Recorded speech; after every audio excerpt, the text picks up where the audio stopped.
Howdy folks, and welcome to our 17th class, which we'll be hosting online today.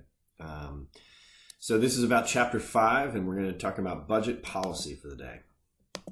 To get us started, what I'd like you to do on your own is to jot down your answers to the following question. If you have $1, how much is spent on the following in the federal budget?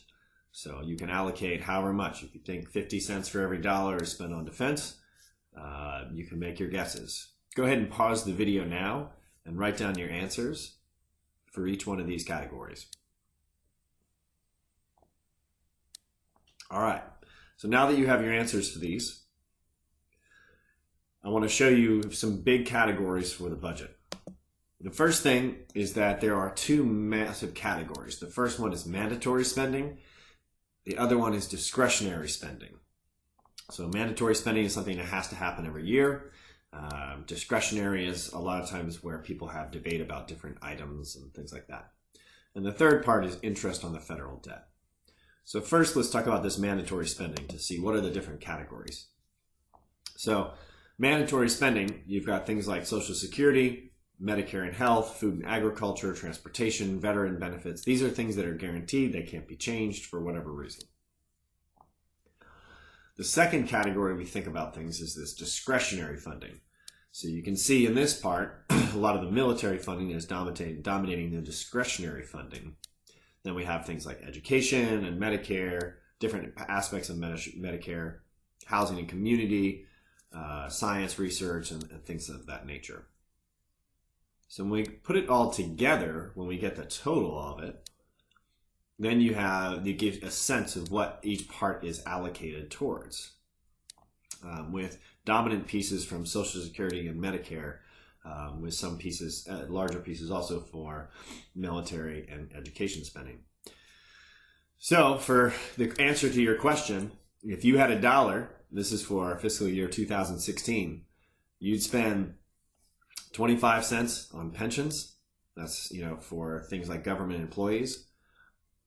28 cents on healthcare, 21 cents on defense, then you'd spend 10 cents on welfare, which also includes other services besides just welfare, and then 3 cents on education, and so forth with that. So you can check this against what your guesses were to see how it actually plays out.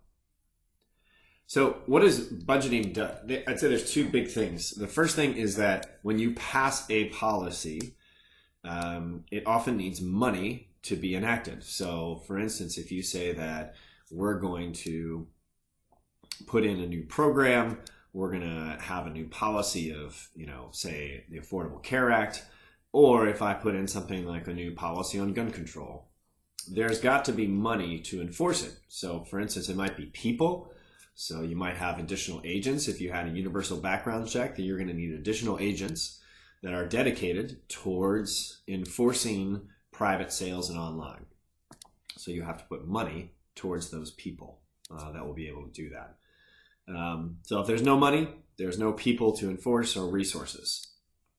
The other thing about policy is that money is really a reflection of values. So if you think something's really important, you're going to spend your resources on it. There's always money available for things, but you have to prioritize. The other way that a budget can come across is it can actually be a fiscal policy. It can be the example in 2009 when the U.S. was going through a major recession was that they passed the American Recovery and Reinvestment Act. So this was designed to stimulate a poor economy to get things going. So the budget, in some sense, it was an allocation of dollars as a policy to avert financial crisis.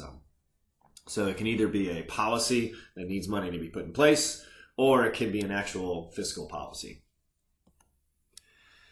So generally in the process, what happens is that you've got the executive branch that puts forth a budget. So this could be the president, this could be a governor of a state, this could be the mayor. It's non-binding. It just expresses a set of priorities, and it also, if you think about a negotiation, it sets an anchor. Usually this goes along with the State of the Union address or State of the State address. And you'll see the slides in the class folder. If you want to click on that link, there's a video that will show for the state of Tennessee Governor Lee outlining his budget priorities in the State of the State address that happened earlier this year.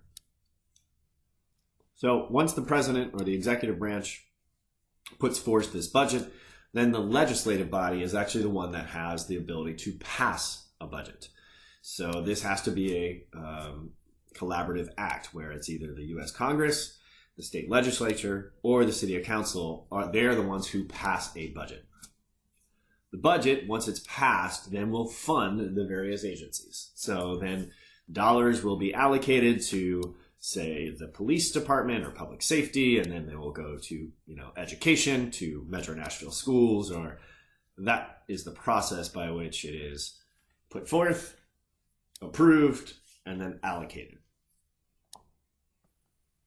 So some examples that you might have heard of some of the budgeting process are things that when it doesn't get passed. This is the example of when you hear about a government shutdown. So there's a 2-minute video on there about what actually a government shutdown looks like when Congress cannot agree on a budget and cannot pass the budget along with the president. Secondly, something on a local level is that the budgeting discussion is now happening in Nashville.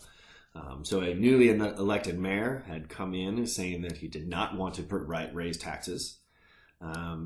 And he also was saying that he would find budget savings to be able to express his priorities and therefore be able to spend those dollars in that area, where the council is saying that they think they might need a tax increase. They want to make sure that they're increasing funds for things like salaries of teachers and education funding and employees as well. So there's a link there for a Nashville discussion about the budget and what's coming up and what you might be able to expect. So that's our discussion on budgeting policy to go along with your reading for today. Coming up for Monday, you have a reading on policy implementation from the Anderson book. There's 3 different sections of that reading. Please feel free to email me any questions. I look forward to seeing you guys on Monday.